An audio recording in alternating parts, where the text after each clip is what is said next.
Welcome back, guys. It's DBA 101 Boxing, and today we just watched the fight between Ryan Garcia and Luke Campbell.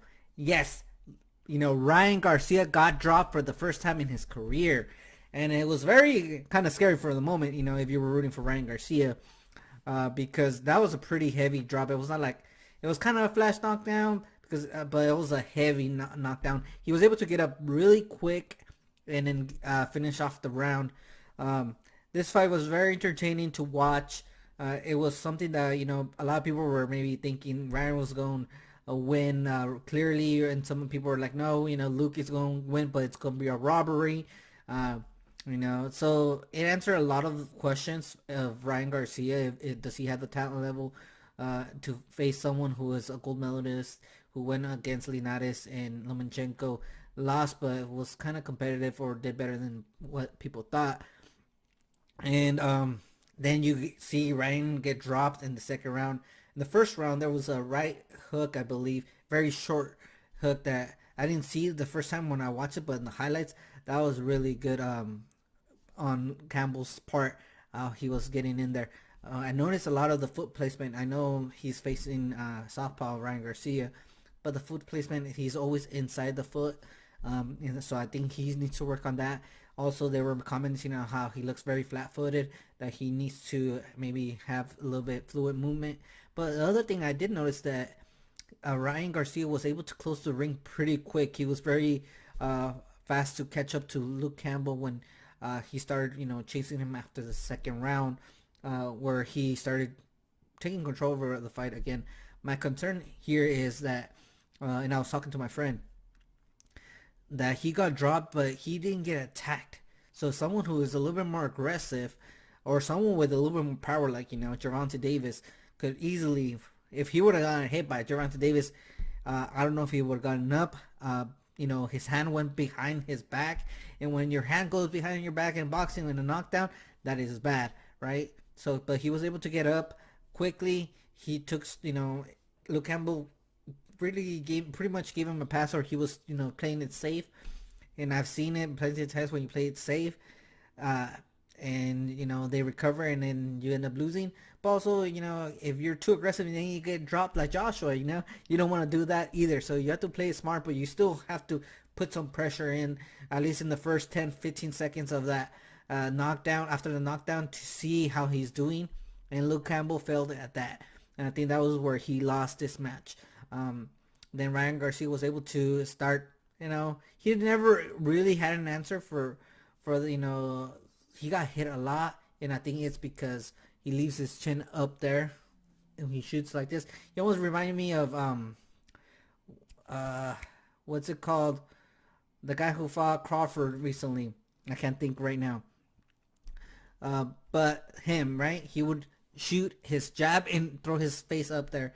And Ryan Garcia kind of almost does the same, but he just does this, and he got caught. He dropped his right hand. His coach told him, and they were translating for him, and he was able to win that fight. And he was calling out. I did watch some interviews before the fight that he said that he was going to be a body shot, and the body shot came.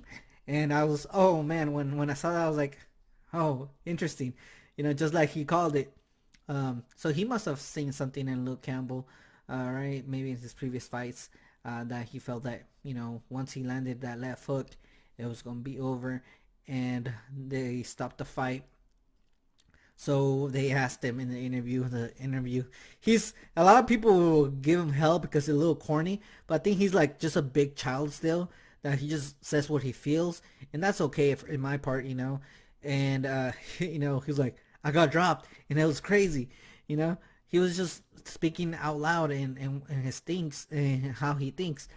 But they asked him about the fights that he wants next, and Gervonta Davis is the fight that he wants next. He said, I'm a man of my word, let's go, Gervonta Davis. That would be an interesting fight. Luke Campbell was able to drop him because I think the length that he had to reach that far, and because that's what Ryan Garcia does. He steps back, and like I said, he leaves his chin up, but he leans back and he relies a lot on his speed and reflexes like a little bit like Roy Jones, more of like instead of relying on fundamentals, he relies more on his reaction speed. Um, and Luke Campbell was lengthy enough to still catch him. So I don't know if Davis would landed that same shot just because of the height difference and reach. But let's say Gervonta Davis does catch him, he might not get up like I said before, but maybe he does. And if he does, he gives problems for a lot of the fighters. That's just an interesting fight. I'll still probably at this point pick Gervonta Davis ahead of him, but the fight actually got a little closer in my eyes because he proves a lot more in this fight. Even though he got dropped, he he was went through adversity, and he was able to take bumps and bruises and learn from them. And he told Luke Campbell himself, "I've never been dropped. I learned a lot." And he needs to continue to learn. He needs to work on his chin placement, tuck it in, not just throw the punches and leave everything. Keep the other hand blocking, because you don't want that happening with other fighters. Especially, he's starting 135, and I mentioned some comments on the Zone's channel, I believe, that I don't think he's gonna be at 135 for a while, for that much more. I think he had like 3 or 4 fights max because of his height and how he looks. He's pretty muscular, so I think he's gonna move up to 140 in the next, year or two. Uh, so hopefully some big fights are in 2021 with him and Davis, just to clear out and see who's at second place, because I feel if that fight happens, they're going to be right behind Lopez, Teofimo Lopez, and David Haney will be third. Or if it's David Haney and them, if he ends up beating David Haney, I would put him in second. If Haney wins, he would be still in second. And I don't know, actually. Yeah, Haney would be second. But Haney and Davis will have to duke it out after that fight either ways. If Haney Davis wins, or if Haney wins, whoever it is. But they're still not catching up Lopez until they beat Lopez, in my opinion. And Lomachenko, let's see who he wants to fight. Hopefully he comes back and fights one of these young kids. And it's gonna be interesting. I think those the top tier, uh, Romero, Roland.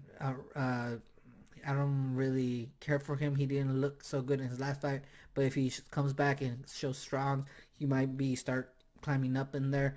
But I think there's a big gap between these fighters and Orlando. Um, so that is it, guys. Like and subscribe. Help me to get to 100 subscribers. I hope you guys enjoyed this. Happy New Year's is the second, and we're starting off and boxing with a good fight. So we hopefully continue to get these amazing fights. Peace.